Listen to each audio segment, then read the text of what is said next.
수양대군의 딸과 김종서의 아들이 만나 사랑에 빠진다. 이는 그저 드라마 속 내용이 아니라 조선시대 한 야담집에 실려있는 이야기다. 다만 그 속에는 아들이 아닌 손자라 돼 있는데 이루어질 수 없는 사랑. 두 사람은 원수지간의 자식들이었다.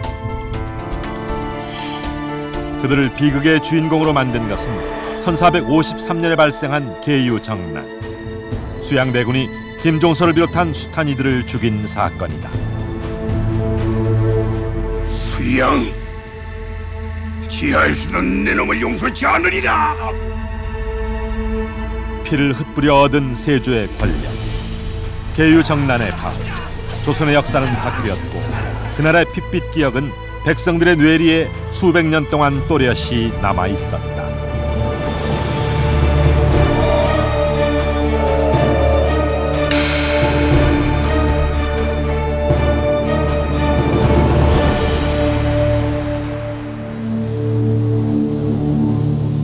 조선 초 가장 비극적인 역사의 주인공을 꼽으라면 아마 단종이 아닐까요?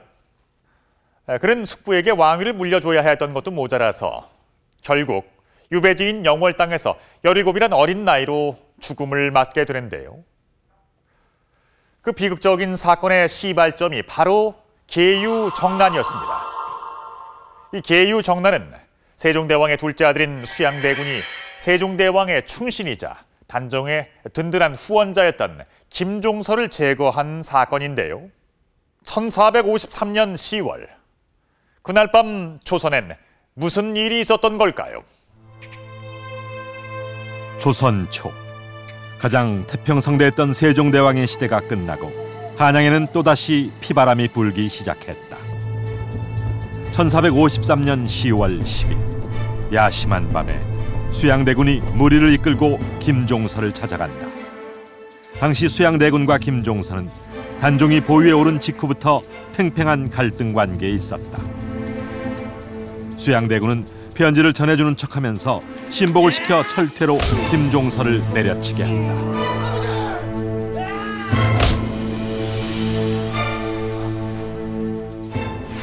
김종서를 기습한 뒤 수양대군은 김종서가 역모를 꾸미고 있어서 사건을 일으켰다고 말한다.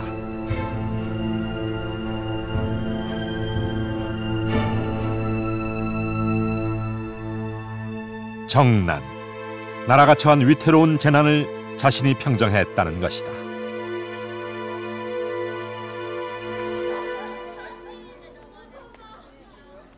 정말 김종서는 역모를 꾸미고 있었던 것일까?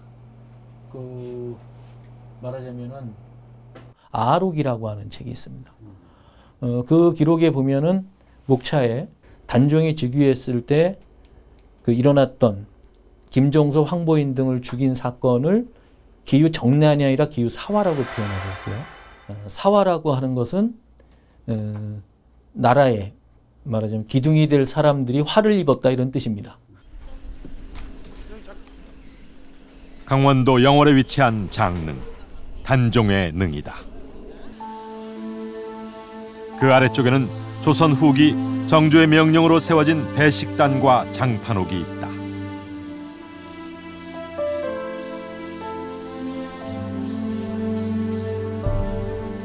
단종을 위해 목숨을 바친 268명의 충신들을 기리기 위한 곳인데 사륙신이라 일컫는 신하의 이름들과 함께 김종서의 위패도 모셔져 있다. 김종서, 세종대왕 때 북방 여진족들을 토벌하고 두만강 주변에 육진을 설치해 오늘날의 국경을 확정한 인물이다. 우리에게 장군으로 더 잘 알려져 있다.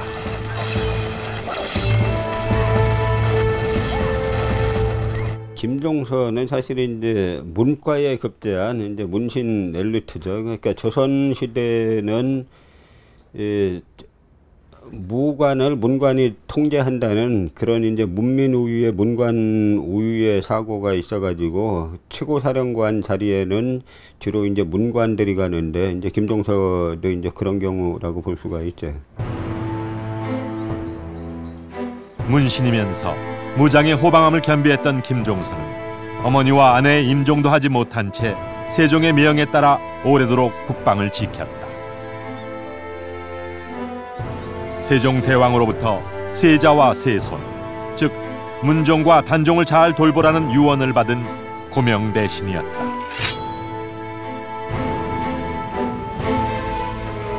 아버지의 충신이었던 김종서를 역적으로 몰아 계유정난을 일으킨 수양대군.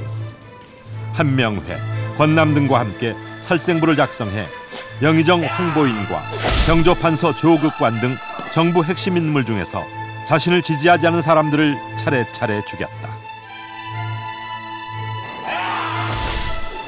계유정난이 있던 날, 실록에는 달이 떨어지고 하늘이 컴컴해지자 어디서 날아왔는지 모르는 화살이 떨어졌다고 적고 있다.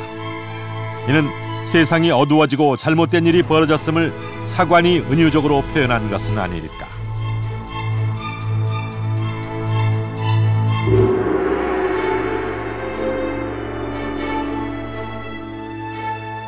계유정난의 밤이 지나고 10월 11일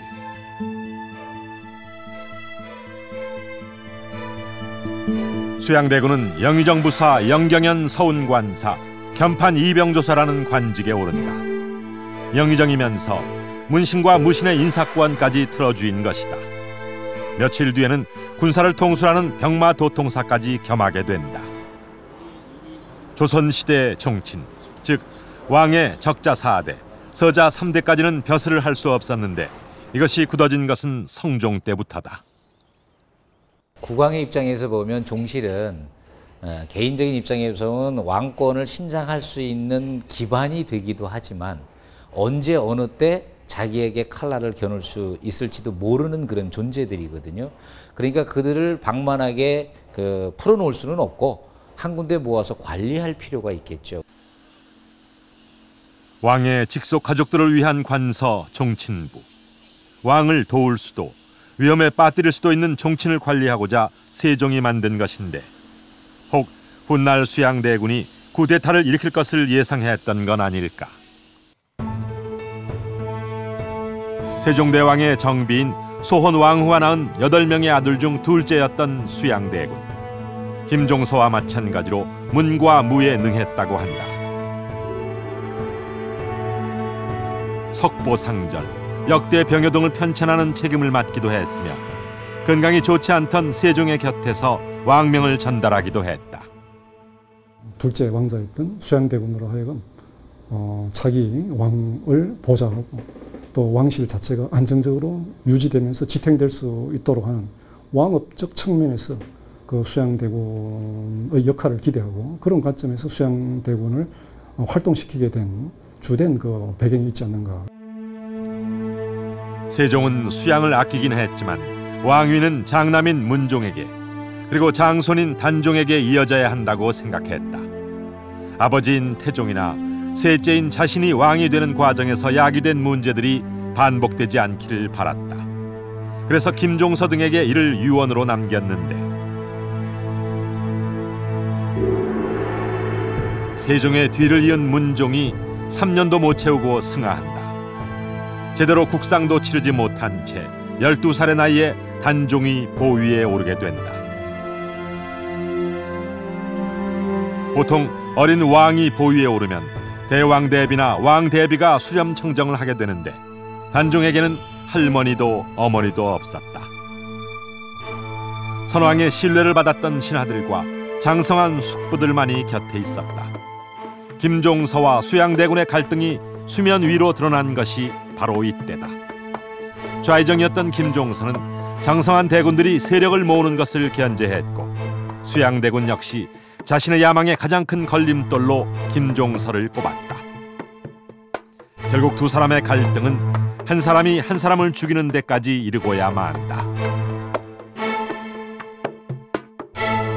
계유정난이 조선이란 나라에 엄청나게 큰 트라우마, 상처를 준 겁니다. 이게 유학국가로서 효와충이라는 점에서 이제 김종서가 한 말 중에 선대를 계승한 임금은 아버지의 형제를 신하로 삼는다. 이제 김종서가 이런 말을 하죠. 그러니까 선대, 그 선왕으로부터 왕위를 계승한 임금은 아버지의 형제를 신하로 삼는다. 그러니까 이 수양대군도 단종의 한 신하에 불과한 인물인데, 이 신하에 불과한 인물이 결국 이제 왕이 되겠다라고 나서면서 모든 이제 조선 유학 사회의 정상적인 시스템이 완전히 붕괴하는 것입니다. 조선을 충격으로 몰아넣은 사건. 이 계유정난을 배경으로 한 드라마는 장차 원수지간이 될 줄도 모르고 사랑에 빠진 김종서의 아들과 수양대군의 딸이 등장한다.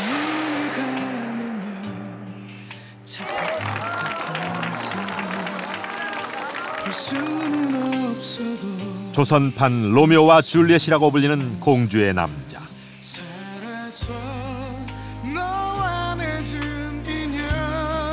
역사 속에서 김종서와 수양대군의 자식들은 정말로 만나고 사랑했을까? 공주의 남자는 있었을까? 계유정난으로 원한을 품은 남자 주인공이 복수를 꿈꾸고 여자 주인공이 그 사랑을 지키고자 하는 일련의 내용들.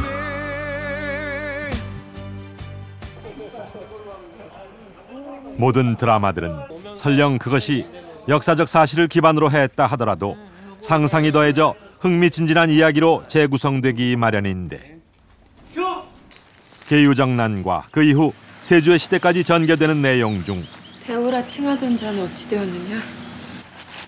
어머님을 좀 뵈야겠다. 어디까지가 역사고 어디부터가 허구일까? 네, 원수를 사랑하게 된 운명의 주인공이 제 곁에 있습니다. 이 드라마 속의 두 남녀 주인공 어떻게 될까요? 해피엔딩일까요? 저희 드라마 원전인 금계필담에서는 두 남녀가 서로 오랫동안 아끼면서 함께 살았다고 얘기가 전해지고 있는데요. 네, 드라마는 어떻게 내용이 전개될지 모르겠습니다. 하나, 둘, 셋, 큐! 부마께서 설득하실 수 있을지도 몰라. 예? 금계필담. 조선 후기에 만들어진 야담집인데요. 자, 그 내용을 확인해 보겠습니다. 속리산 국립공원 자락으로 충북 괴산군과 경북 상주시에 걸쳐 있는 백악산. 그 산속 기암절벽 위에 금계필담에 실려 있는 전설의 현장이 있다. 이 동네에 무슨 그 전설처럼 내려오는 그 굴이 있다면서요? 그렇죠? 그렇습니다. 그 굴이 지금 가 보셔도 되고, 그 굴 앞에는 수양대군의 딸 김종서의 이제 그 손자, 서로 혼인할 수 없는 그 사이에서 있는 처지이면서 둘이는 서로 좋아서 요새 말대로 자기들이 너무너무 사랑해서 이제 피신하여 도망을 와서 이곳에 도착했는데, 그래서 단칸 그 초가집을 짓고 그 보굴 앞에 살았다고 그래요. 극적 재미를 더하기 위해 드라마에서는 남자 주인공이 김종서의 아들로 설정도 했는데, 전설에는 김종서의 손자가 수양대군의 딸과 사랑을 했고 한양에서 이곳까지 도망쳐 숨어 살았다고 한다. 미륵 이쪽으로. 사람들의 눈을 피해 낮에는 굴에서 숨어 지내고 밤에만 인근 초가로 나와 머물렀다는 비운의 연인. 전설을 입증하듯 그들이 머물렀다는 굴은 굴이 있다는 것을 알아도 찾기 어려울 만큼 기암절벽에 가려져 있었다. 숨어 살기는 좋겠네, 진짜. 아주 적지지, 적지. 여기까지 와도 못 찾는다고요. 정말로 그런 굴이 있을까? 산길을 걸어 올라가 보니 석벽 사이로 한 사람이 지나가기도 힘겨울 만큼 낮고 좁은 통로가 있었다.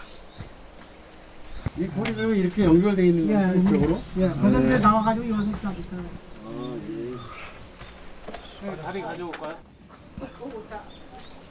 김종서가 영모로 몰려 죽음을 당했으니 만약 그의 손자가 살아 있었다면, 게다가 수양대군의 딸과 함께 있었다면 누구에게도 발각돼서는 안 됐을 것이다. 여기가 그 굴인가요? 예, 맞습니다. 아, 이게 보굴이에요, 여기가? 예, 예. 이 고장 사람들은 그 구전으로 그 얘기를 듣고 있고 또 이제 전해오고, 그 다음에 그 우리나라 야담 집에 보면은 이 얘기가 나옵니다. 그게 이제 금계 그 필담이라든지 이런 데 보면은 이런 기록들이 나오거든요. 이제 사실인지 아닌지는 모르겠지만 아주 상당히 재미있는 그 러브 스토리입니다. 애틋한 전설이 기록된 금계필담은 어떤 책일까? 계유정난 발생 420년 후인 1873년, 의령 현감을 지낸 서유영이 쓴 문헌 설화집이다. 130여 편의 야담이 실려 있는데 조선시대 역사적 격변기를 배경으로 하는 내용이 유독 많다. 금계필담에는 이제 상당히 많은 그 이야기들이 들어 있는데, 그 가운데서도 특히 그 역사에서 빠진, 그러니까 야사에 근접하는 그런 이야기들이 많이 있습니다. 즉, 그 세조가 단종을 쫓아내고 왕위를 찬탈하고 또 사육신을 죽음에 이르게 한 그런 이야기들이 앞부분에 많이 들어 있고요. 단종과 세조 시대가 조선 후기 백성들 사이에 어떻게 회자됐는지 엿볼 수 있다. 광묘는 세조를 칭하는데요. 그 세조에게 한 공주가 있어서 나이가 10여 세가 되었을 때 어질고 덕성이 있었다고 하는 거죠. 어질고 착한 공주는 단종이 왕위에서 물러났을 때, 절제 김종서와 사육신이 모두 도륙을 당할 때 일찍이 눈물을 흘렸고 밥을 먹지 않았다고 한다.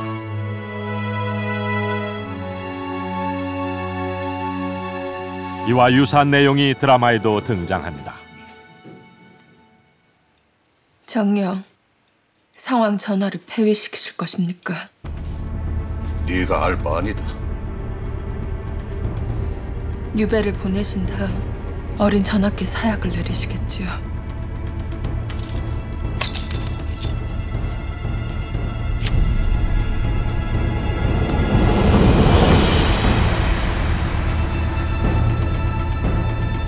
아버님과의 연을 끊어냈으니 더는 저를 자식이라 생각 좀 마십시오. 이후 금계필담의 내용은 이렇다. 공주가 울면서 말하기를 그치지 아니하니 세조가 크게 노하여 화가 어디까지 미칠지 알 수 없게 됐다. 정의왕후가 비밀이 유모를 불러 보물을 주면서 공주와 함께 피하라 했고, 세조에게는 딸이 죽었다고 거짓을 고했다. 금계필담에는 보은군이라는 지명이 등장하는데, 궁에서 도망친 공주와 유모가 도착한 곳이다. 보은군은 실제로 보굴의 전설이 어린 백악산과 가까운 거리에 있다. 토굴이라는 단어도 나오는데, 금계필담에서는 공주와 남자가 만나는 장면을 다음과 같이 설명한다. 유모와 공주는 몰래 도망하여 보은군에 이른다. 깊은 산골짜기에 다다랐을 때 배고픔이 매우 심하여 잠시 쉴 수밖에 없었다. 이때 한 총각이 지나다 발길을 멈추고 묻기를, 두 사람은 어찌 이런 데 와 있습니까? 유모가 답하기를 난을 피해 도망왔다고 하니, 총각은 자신도 화를 피해 온 사람이라 말했다. 그들이 함께 산골짜기를 지나 몇 리를 걸어가서 동굴로 들어갔다. 1년 남짓 함께 지내면서 총각은 공주와 정을 나누게 되고 혼례를 올린다. 그제야 총각이 공주에게 피난한 까닭을 물으니 유모가 사실을 고했다.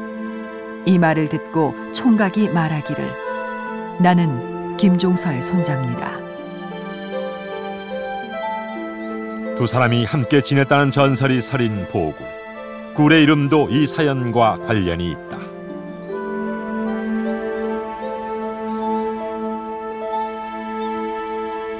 이 원수의 집안끼리 서로 알지 못하고 만나서 사랑을 하고 그래서 서로가 은혜를 이 사랑으로 승화시켰다.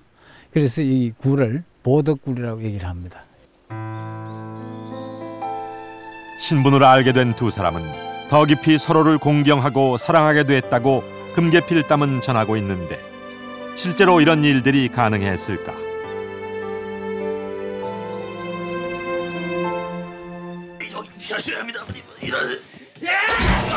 계유정난의 밤, 김종서가 철퇴를 맞던 순간에 아버지를 보호하려던 그의 아들도 함께 희생됐다.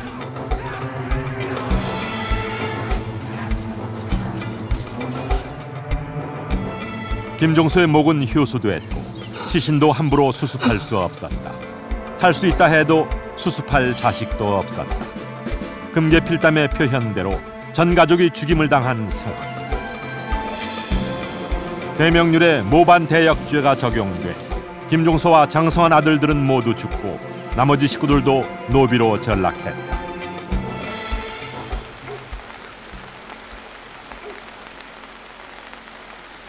그런데 김종서의 고향인 공주에 그의 묘가 있다. 도대체 누가 묘를 쓴 것일까? 살아남은 자손이 있었던 것일까?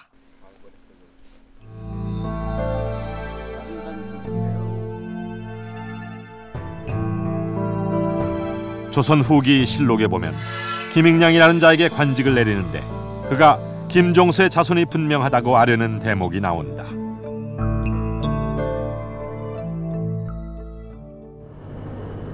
계유정난을 피하고 살아남은 김종서의 후손이 있었던 것이다.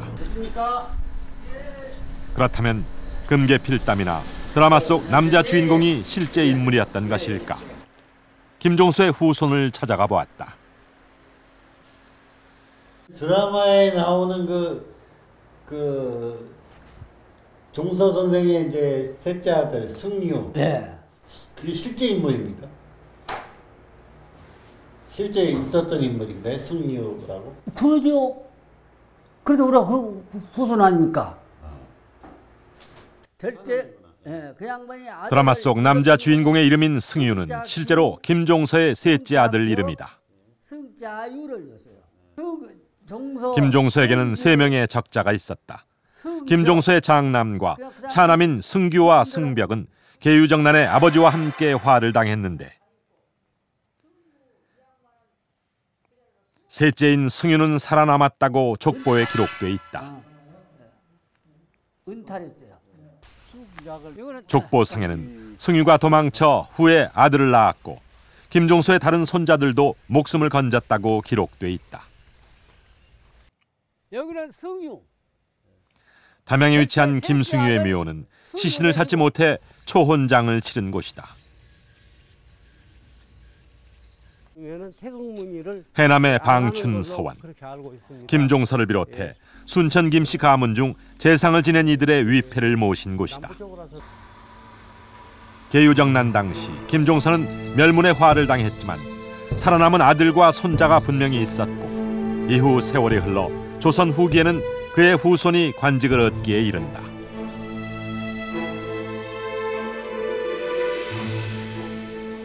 우리 시족이 순천 김가가 좀 희성처럼 작습니다. 그리고 그 원인은 그때 계유정난의 파동이 아닌가 그렇게 생각을 합니다.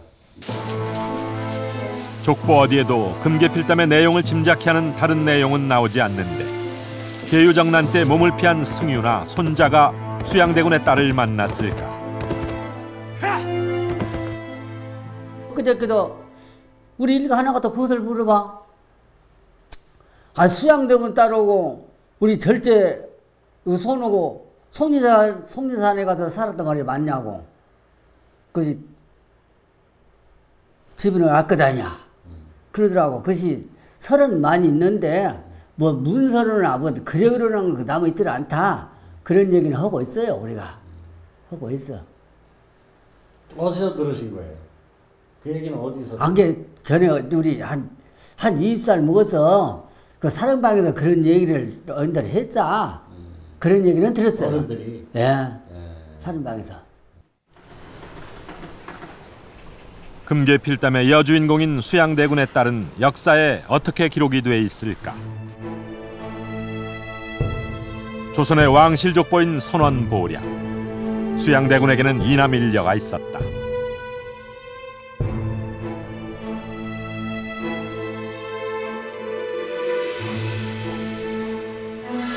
세조가 왕위에 오르고 의숙공주로 책봉된 딸이 그 주인공일까?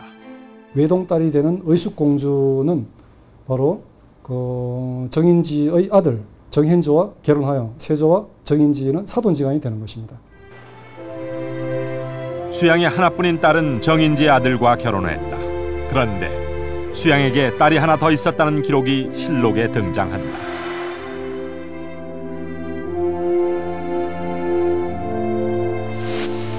아들은 더 낳았다.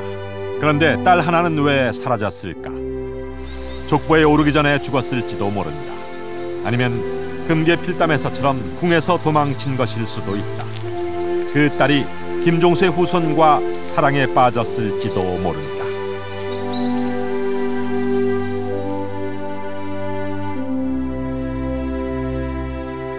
금계필담 속의 사랑은 실제 이야기였을까요? 저자인 서유영은 당시 승지벼슬을 했던 박승휘에게서 이 이야기를 듣고 이를 조정에 알리고자 했습니다. 아마 사실일 거라고 생각했던 모양입니다. 금계필담의 이야기가 사실인지는 알 수가 없습니다. 그리고 우리가 여기서 그것을 밝히려는 것도 아닙니다. 다만 왜 이런 이야기가 조선 후기에 회자됐는지 생각해 보려고 합니다. 새롭게 시작된 왕조의 기틀을 잡고 문화를 꽃피운 세종의 시대를 지나 또다시 전개된 왕권 다툼. 김종서의 죽음을 시작으로 충신들이 잇따라 목숨을 잃고 안평대군도 형인 수양에게 사약을 받는다. 사람들이 죽어나가고 하루아침에 충신은 역적이 되고 역적은 공신이 되는 현실에 요상한 유언비어가 돌 만큼 민심은 흉흉해졌다.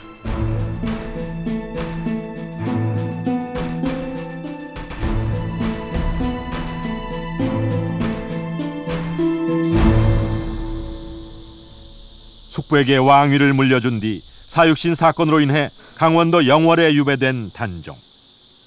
청령포는 삼면으로 강이 흐르고 다른 한쪽도 절벽으로 돼 있어 감옥이나 다를 바 없는 유배지였다. 단종대왕님이 이곳에 유배로 오셨을 당시에는 이런 것조차 마실 물조차도 없었으니까 전혀 없었겠죠. 그 이후에 이렇게 재현을 해놓은 모습입니다.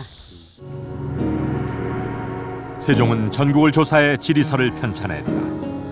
그때 만든 세종실록 지리지 속 영월이 불과 몇 년 뒤 자신의 손자가 유배를 와 결국 죽게 될 것임을 상상이나 했을까. 꽃다운 나이에 단종이 죽음을 맞게 되자 그의 종과 궁녀들도 따라서 목숨을 끊은 영월 땅 곳곳에는 단종에 얽힌 수많은 이야기들이 전해져 내려온다. 옛날부터 이 자리에 있었. 영월의 전설 속에서 단종은 죽어 산신이 됐다. 이 선왕당은 그 옛날부터 저희 마을에서 내려오면서 정월 대보름날 저녁에 단종제를 올리는 곳입니다. 이 마을에서는 단종대왕인 태백산의 영신인 건가요? 그렇죠. 단종이 영험한 산신으로 모셔지게 된 배경은 무엇일까?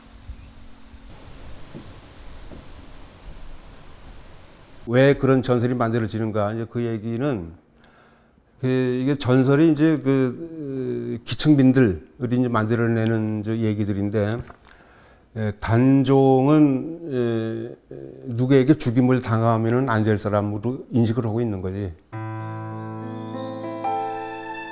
단종이 죽음을 맞은 바로 그 시간에 이따금 단종에게 머루와 다래를 바치던 추익한이라는 자가 백마를 타고 태백산으로 향하는 단종을 보았다는 것이다.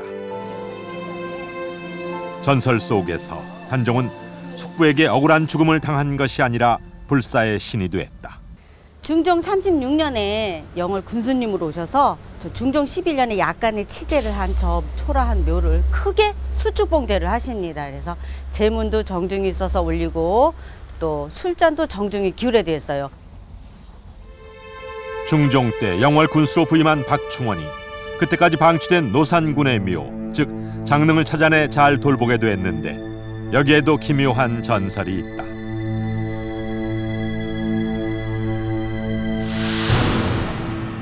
박충원의 전임 군술이 까닭 없이 연달아 죽게 되자 그가 자원해서 영월에 온다. 부임 첫날 밤 꿈에 단종 홀령이 나타나 자신의 묘를 잘 돌봐달라는 부탁을 받고 이에 따랐다는 것이다.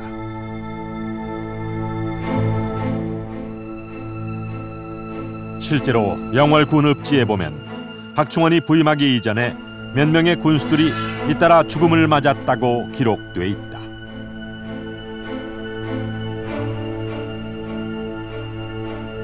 물론 귀신을 보고 놀라서 사망했다는 내용은 없다. 뒤이어 박충원이 부임했다는 것도 군읍지에 등장한다.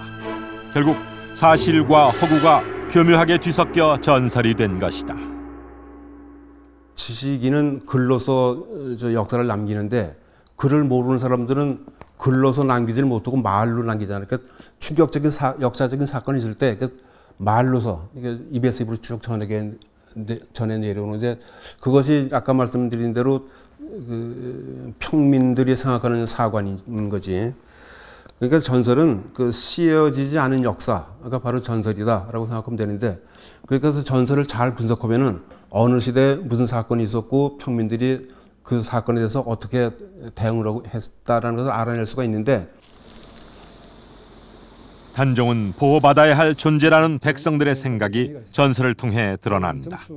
그렇다면 단종을 죽인 세조의 전설에는 어떤 것이 있을까? 밖으로 끄집어내려고 했을 때 너무 무거워서 세조가 어느 날 밤에 아주 깊게 단잠을 자는데 꿈에 그 현덕왕후가 나타났다는 거, 현몽했다는 것이죠.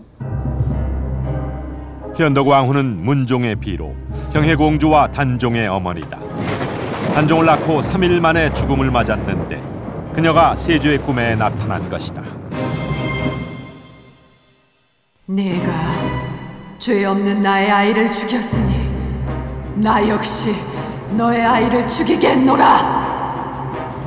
현덕왕후가 세조에게 침을 뱉고 사라지면서 세조는 잠에서 깼는데 침을 뱉은 자리에는 종기가 돋아났고 곧바로 나쁜 소식도 듣게 된다. 꿈에 깨어나니까 갑자기 동궁인 즉 세자가 죽었다라고 하는 보고가 들어왔다는 것입니다. 이 내용 자체는 재미있고 아주 극적인 것입니다만 실질적으로 역사적 사실과는 맞지 않는 흥미있는 내용이 되겠습니다. 실제로 세조의 장남은 요절했다. 그런데 이는 단종이 죽기 48일 전의 일이다.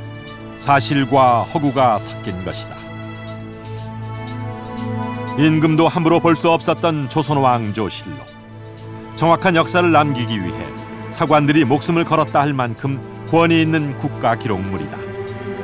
이를 통해 우리는 조선시대에 벌어진 아주 세세한 일까지 알 수 있다. 그런데 그 속에 정말 사실만 들어있을까? 단종의 죽음에 대한 부분을 살펴보자. 세조실록에는 노산군, 즉 단종이 스스로 목을 매 죽었고 예로서 장사를 지냈다고 돼 있다.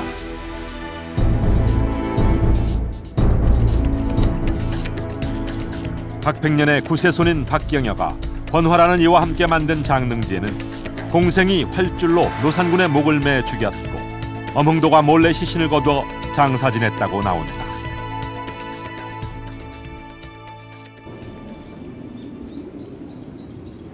영월에는 동강에 버려진 단종의 시신을 수습해 장사를 지낸 엄흥도의 이야기가 전해져 내려온다. 영조 때 충이라는 시호를 받기도 한 인물. 실록이 아닌 장릉지의 내용이 사실로 받아들여진 것이다.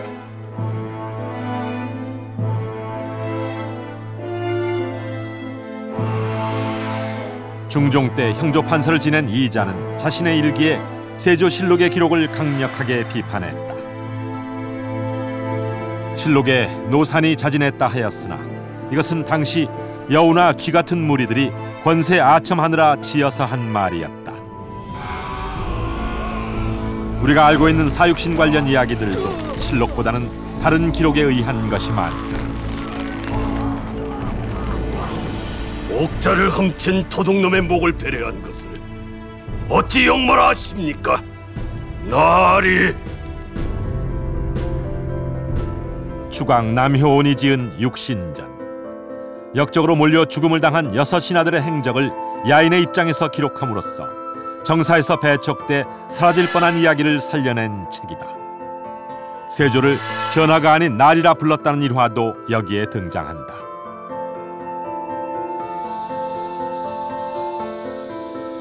육신전은 민간의 구비전승과 맥을 같이 한다.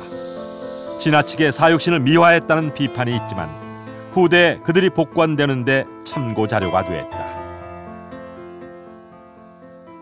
이 시대의 진상을 파악하기 위해서는 가해자 쪽의 기록뿐만 아니라 피해자를 안타깝게 여기는 기록들 게 많이 남아있지 않습니다만 진실의 힘이라는 것은 한두 줄만 가지고도 수많은 거짓을 이제 무너뜨릴 수가 있는 거기 때문에 이런 여타 다른 기록들을 같이 봐가지고 그 시대의 진상을 파악하려고 노력해야 됩니다. 조선 왕조 실록. 조선의 정치, 경제, 사회, 문화 등 다방면에 걸쳐 역사적 사실을 기록한 위대한 문화유산입니다. 하지만 권력을 잡은 이들의 시각에서 기록됐을 가능성도 전혀 배제할 수는 없습니다. 그래서 당시의 역사를 정확히 알기 위해선 다른 기록들도 함께 살펴봐야 하는데요. 개인의 기록, 야담이나 전설에서 백성들의 진짜 역사를 발견할 수도 있습니다. 금계필담의 저자 서유영은 누구였을까? 서유영은 조선 후기에 단종비의 무덤인 산흥에 능참봉을 지냈던 인물이다. 금계필담에 단종시대 이야기가 유독 많이 포함된 것도 그가 산흥에서 지내면서 당시의 비극적인 이야기들을 많이 듣고 많이 생각하게 된 덕분은 아닐까. 서유영은 금계필담의 서문에 책에 실린 이야기들이 믿을 만한 역사적 사실에서 누락된 것도 있고 여러 사람에게 들은 이야기에서 나온 것도 있어서 진짜와 가짜가 반반은 될 것이라고 밝혔다. 서유영 자신은 그 정치에 대해서 또 역사에 대해서 그 올바른 방향에 대해서 많은 생각을 하고 있었던 것 같아요. 그래서 유미담기에도 금계필담에도 그런 자신의 역사의식이 이제 반영되어 나타나고 민간에 떠돌아다니는 야담에는 그들의 역사의식이 담겨 있다. 그렇다면 금계필담 속 조선판 로미오와 줄리엣에 담긴 백성들의 뜻은 무엇이었을까? 과정이 어찌 됐든 아버지가 왕이 됐으니 얼마든지 영광을 누릴 수 있었을 텐데 이를 거부한 공주. 그 뒷이야기는 이렇다. 공주와 남자는 아들, 딸을 낳고 살았다. 말년에 세조가 절을 다니며 지난날을 참회했는데 속리산으로 가던 중 자신을 닮은 아이들을 발견하고 공주와 재회한다. 세조는 울면서 남편이 누구냐 물었고 김종서의 손자라 하니 김종서에게 무슨 죄가 있겠느냐고 하였다. 이런 이야기 속에서는 민중들이 그 세조가 많은 사람들을 죽인 참혹했던 일들을 말년에 후회하고 또 참회했던 그런 것을 아마 사실로 이렇게 받아들이고 싶었던 그런 마음들이 있었던 것 같습니다. 실록에 보면 세조가 말년에 피부병으로 고생이 많았고 이를 치료하기 위해 전국의 사찰을 돌아다녔다고 한다. 꿈에 희연덕 왕후가 침을 뱉었다는 전설, 또 속리산 인근에서 절을 다니며 참회를 하던 세조가 공주와 재회했다는 이야기도 역사적 사실과 관련이 있다.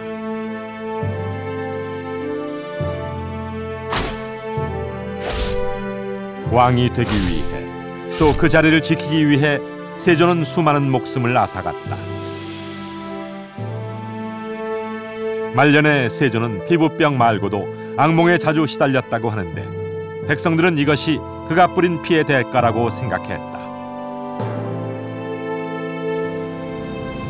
백성들의 이야기 속에서 세조는 병으로 고통받고 자신의 지은 죄로 인해 눈물을 쏟는다.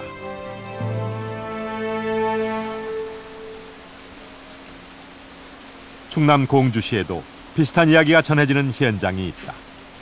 계룡산 동학사 경내에 위치한 숭모전. 단종과 충신들의 위패를 모신 곳이다.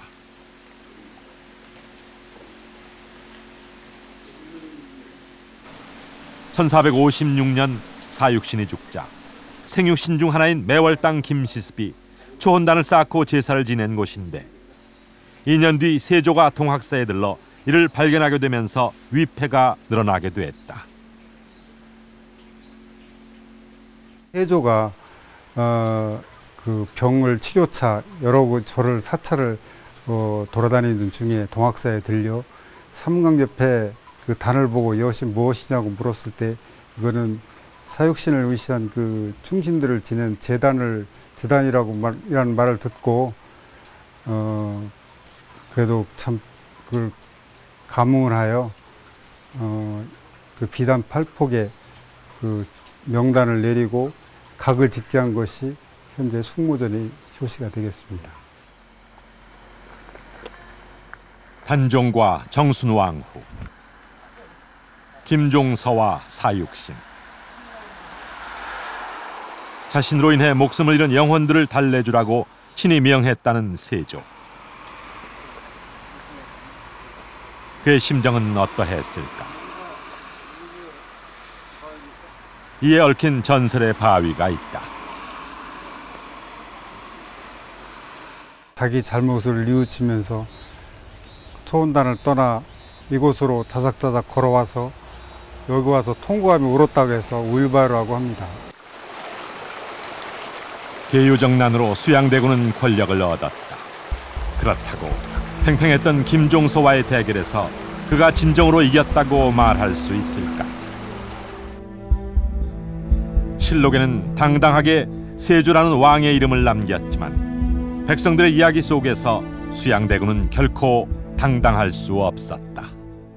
김종서와 수양대군, 사육신 이 사건들은 지금도 계속되는 어떤 물음이라고 볼 수 있죠. 하나는 그 현실적인 이득의 길, 그러니까 이제 그 잘못된 길이지만 현실적 이득을 취할 수 있는 권력의 길이 있고, 하나는 그 현실적으로는 죽음의 길이지만 이제 올바름을 선택하는 그런 이제 두 가지 길 속에서 우리는 어떤 선택을 하면서 살아야 되는가.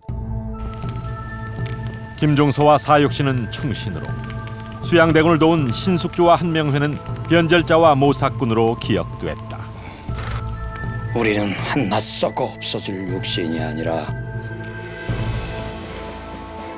푸르른 역사 속에 살아남기로 했다. 우리의 의로운 죽음이 반드시 역사에 기록되어 후세인들이 수양이란 자가 과연 어떤 자인지를 결코 잊지 않도록 할 것이네.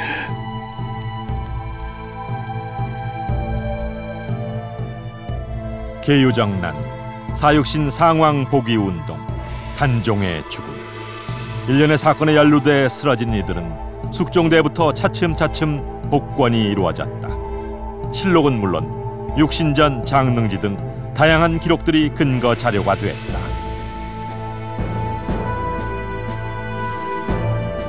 계유정난으로 원수가 된 김종서와 세조의 후손이 사랑했다는 이야기는 사실일 수도 허구일 수도 있다. 분명한 것은 이 이야기를 입에서 입으로 전하며 백성들은 그 시대를 기억했고 평가했다는 것이다. 기록 자체가 전해주는 사실이 있고 그 기록들을, 기록은 아니더라도 기억을 통해서 사람들이 그 기억을 만들어 나가는 것 자체도 우리는 역사를 해석할 때 중요한 자료로 생각을 합니다. 근계필담에 나오는 김종서의 아들, 손자와 세조의 딸, 사이의 일도 동일한 맥락인데 그걸 확인할 수가 없습니다. 그러나 사람들이 그렇게 생각을 가져갔다고 하는 것 자체는 그 사실들을 어떻게 보고 있나를 이해하는 데는 또 매우 중요한 사실이 된다는 것이죠. 계유장난으로 왕권 계승의 규칙이 무너졌다. 조선을 뒤흔든 수양대군의 쿠데타. 민심은 이에 대한 눈물의 사죄를 원했고 원수지간의 사랑 이야기 속에서 기어이 얻어냈다. 한 하늘 밑에서 함께 할 수 없었던 수양대군과 김종서. 그 후손들의 사랑 이야기가 오늘날 다시 소환된 까닭은 무엇일까요? 권력욕에 의해 희생된 두 남녀 간의 사랑이 대중적으로 많은 재미를 가질 수 있다라고 생각을 했었고, 특히 드라마를 통해서 신의를 지키고 정도를 가고 싶은 사람들이 현실 속에서는 실패하고 좌절할 수 있으나 드라마 속에서만은 그래도 훌륭한 삶이었다라고 보여주고 싶었습니다. 무고한 사람들을 해쳐가며 왕위에 올랐던 세조. 그 비극적인 역사는 수백 년의 세월이 흐른 뒤에도 잊혀지지 않고 사람들의 입에서 입으로 전해지며 옳고 그름의 평가를 받았습니다. 바로 그것이 민심이 기억하는 역사죠. 그리고 오늘날의 역사도 민심은 기억할 것입니다.